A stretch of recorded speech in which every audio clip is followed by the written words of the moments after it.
जब तक इंसान जिंदा रहता है उसकी गलतियां गिनी जाती हैं और जब वह मर जाता है तो उसकी अच्छाइयां याद की जाती हैं। आखिर ऐसा क्यों, आइए जानते हैं। आपने अपने आसपास ऐसे कई लोगों को देखा होगा जिनकी जीते जी तो कोई कदर नहीं होती, लेकिन मरने के बाद एकदम से भगवान बना दिया जाता है। और वही समाज जो जीते जी जिस व्यक्ति को इग्नोर करता है, मरने के बाद वही समाज उसका महिमा मंडल करने लगता है। आज के इस वीडियो में हम ऐसे ही कुछ महान व्यक्तियों के बारे में जानेंगे जिन्हें जीते जी तो समाज ने इग्नोर किया और उनके मरने के बाद एकदम से उन्हें महान बना दिया। ये भी जानेंगे कि आखिर समाज ऐसा क्यों करता है। क्या समाज अंधा होता है जो महान व्यक्तियों को पहचान नहीं पाता, या कुछ और ही कारण है? तो हमारे लिस्ट के पहले महान व्यक्ति हैं डॉक्टर बी.आर. अम्बेडकर। वर्तमान समय में अम्बेडकर की इतनी हाइप है कि लोग उन्हें भगवान की तरह पूजते हैं, लेकिन क्या आपको पता है जीते जी अम्बेडकर का विरोध स्वर्ण जात के लोगों ने तो किया ही था, साथ साथ दलित जात के लोगों ने भी अम्बेडकर का खुलकर विरोध किया था, जो लोग आज अम्बेडकर को भगवान बनाए बैठे हैं। तो बात है 1952 की, जब बाबा साहब ने पहली बार लोकसभा का चुनाव लड़ा महाराष्ट्र के बॉम्बे नॉर्थ सेंट्रल सीट से, लेकिन उनके खिलाफ नारायण सदोबा काजरोलकर कांग्रेस से टिकट लेकर खड़े हो गए और जो जाति से दलित थे। और सबसे खास बात यह है कि कुछ समय पहले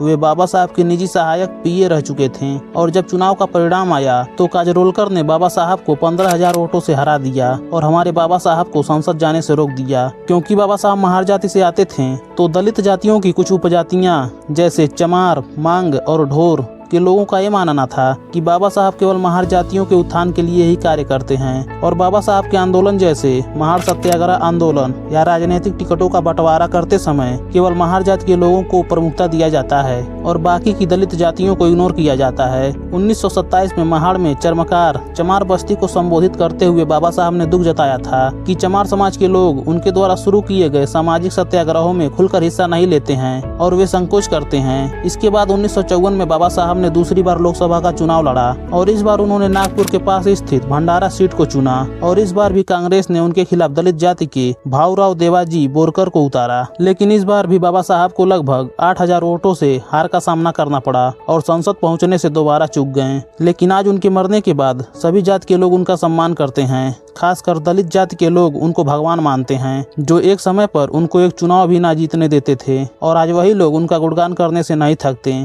इंसान की यही प्रकृति है, जो चीज उसके पास होती है उसकी उसको कदर नहीं होती, लेकिन जैसे ही वो चीज इंसान से बहुत दूर चली जाती है तो उसके लिए रोना रोता है। जो दूसरे महान व्यक्ति हैं जिन्हें लोगों ने मरने के बाद भगवान बनाया, वो पंजाब के एक मशहूर सिंगर हैं।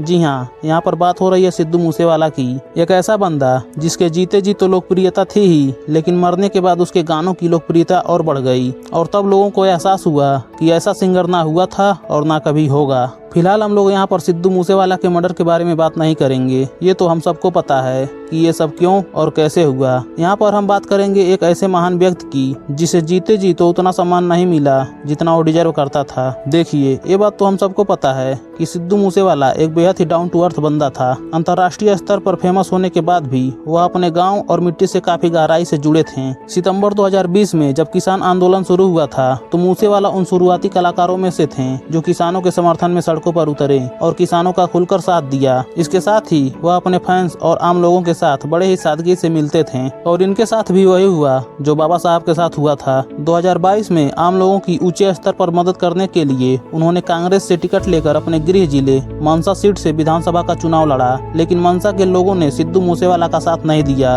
और आम आदमी पार्टी के डॉक्टर विजय सिंघला ने उन्हें लगभग 65,000 के वोटों के बड़े मार्जिन से हरा दिया। इस चुनावी हार के बाद सिद्धू मूसेवाला ने स्केपगोट नाम का एक सॉन्ग भी बनाया। इस गाने में सीधे तौर पर मूसेवाला ने पंजाब के लोगों पर निशाना साधा था। उन्होंने इस गाने में बीबी परमजीत कौर खालरा, सिमरनजीत सिंह मान और दीप सिद्धू का जिक्र करते हुए कहा था कि जनता इतनी दोगली है कि समाज के लिए खड़े होने वालों को हमेशा से हराती आ रही है। आज मूसेवाला की मौत के बाद जो जनता उन्हें भगवान बनाए बैठी है और उनके लिए रोना रो रही है, अगर उन्होंने 2022 में मूसेवाला को जिताया होता तो शायद आज मूसेवाला जिंदा होता। लेकिन फिर वही बात आ जाती है, इंसान को अच्छी चीजों की कीमत उसके खोने के बाद पता चलती है। हमारे लिस्ट के तीसरे महान व्यक्ति का जन्म मध्य प्रदेश के एक छोटे से गाँव से शुरू होकर अमेरिका के आलीशान साम्राज्य और फिर दुनिया भर के करोड़ों दिलों तक पहुंचने वाले ओशो हैं। आप लोग रजनीश ओशो को तो जानते ही होंगे, अगर नहीं जानते तो 20वीं सदी के सबसे प्रभावशाली और विवादित आध्यात्मिक गुरु थे। लोग उन्हें भगवान रजनीश और आचार्य रजनीश गणेश के नाम से भी पुकारते थे। वह एक ऐसे दार्शनिक थे जिन्होंने सभी धर्मों की आलोचना की, ध्यान, प्रेम, स्वतंत्रता पर अपने विचार दिए। बस इतना समझ लीजिए कि आज जो भी लोग अध्यात्म, दर्शन और प्रेम पर अपने विचार रखते हैं, वो सभी लोग ओशो के विचारों को चुरा कर, तोड़ मरोड़ कर प्रस्तुत करते हैं। किसी में भी इतना दम नहीं है कि ओशो के विचारों से ऊपर जा सके। ओशो को भी अपने जीवन काल में कड़े विरोध का सामना करना पड़ा। 1970 में ओशो ने अपना पहला आश्रम मुंबई में बनाया, लेकिन वहाँ का मौसम उन्हें सूट नहीं करता था, इसलिए दूसरा आश्रम पुणे में बनाया, जहाँ पर पश्चिमी देशों से हजारों की संख्या में लोग ओशो को सुनने आते थे और यहीं से उनकी प्रसिद्धि बढ़ी। इसके बाद ओशो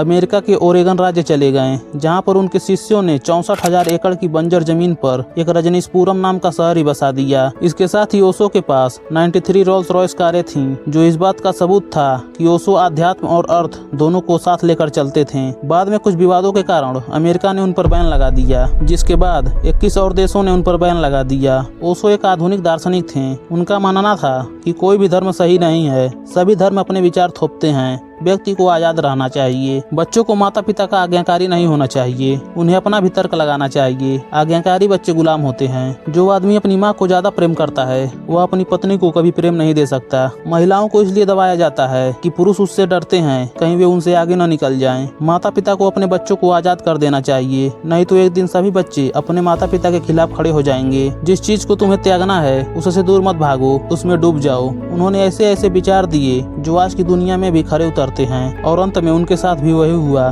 जो सभी महान व्यक्तियों के साथ होता है। 19 जनवरी 1990 को पुणे के आश्रम में रहस्यमयी तरीके से उनका निधन हो गया और मौत के बाद उनके विचार पूरी दुनिया में आग की तरह फैल गए। आज दुनिया भर में ओशो की 3 करोड़ से अधिक किताबें बिक चुकी हैं और वर्तमान समय में लगभग हर साल 30 लाख बुक्स सेल होती हैं, जो दुनिया में 53 से अधिक भाषाओं में उपलब्ध हैं। आज ओशो का क्रेज भारत के साथ साथ दुनिया भर में है, जो कभी 22 देशों के द्वारा प्रतिबंधित थे। इन्हें तो जीते जी इनके शिष्यों ने भगवान की उपाधि दे दी थी, लेकिन मरने के बाद और महान बन गए। और आज भी हमारे भारतवर्ष में ऐसे महान व्यक्ति मौजूद हैं जिनको समाज इग्नोर कर रहा है और बस उनके मरने का इंतजार कर रहा है। उनके मरने के तुरंत बाद उन्हें भगवान बना देगा, क्योंकि भगवान बनाना आसान होता है। सिवाय भगवान के आदर्शों पर चलने से ये समाज अंधा नहीं, मरा हुआ है। समाज को बस भीड़ का हिस्सा बनाना आता है। जीते जी ये व्यक्तियों की कदर नहीं करता और मरने के बाद सीधे भगवान। ऐसा इसलिए होता है क्योंकि मरने के बाद हम व्यक्तियों के कार्यों को देखते हैं और जीते जी व्यक्तियों को देखते हैं। जैसे बाबा साहब को भगवान संविधान की वजह से बनाया गया, सिद्धू मूसेवाला को उनके गानों के लिए याद किया जाता है, और ओशो अपने द्वारा दिए गए विचारों से महान बने। इसलिए भगवान बनने के लिए पहले मरना जरूरी है। जैसे जीते जी भरत तिवारी के वीडियो और कार्यों को सभी लोगों ने इग्नोर किया, वहीं उनके मरने के बाद भरत तिवारी से